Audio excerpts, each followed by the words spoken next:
కాళికాదేవి ఎలా అవతరించిందో తెలుసా? ఒకసారి దేవతలు రాక్షసుడు రక్తబీజుడి కారణంగా తీవ్రమైన ఇబ్బందులు పడ్డారు.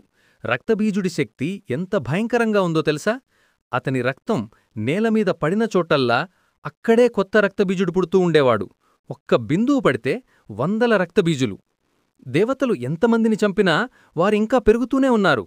అప్పుడు దుర్గాదేవిలో అపారమైన కోపమావహించింది. ఆ క్రోధం ఆమె కణులోంచి వెలువడి ఉగ్రరూపమైన కాళికాదేవిగా అవతరించింది. నల్లని రూపం, రక్తంతో తడిసిన నాలుక, మెడలో రాక్షసుల తలల మాల, చేతిలో ఖడ్గం, జుట్టు చెదిరిన రూపం. ఈ రూపం రాక్షసులకు స్వల్పంలోనే భయంకరం. యుద్ధంలో కాళికాదేవి రక్తబీజునిపై దాడిచేసింది.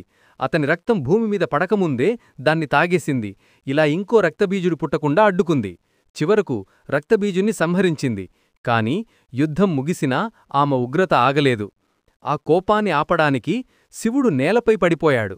అనుకోకుండా ఆయనపై కాలు పడగానే ఆమెకు జ్ఞానం వచ్చింది, కోపం చల్లారింది. అందుకే కాళికాదేవిని శివునిపై నిలబడి ఉన్న రూపంలో చూపుతారు.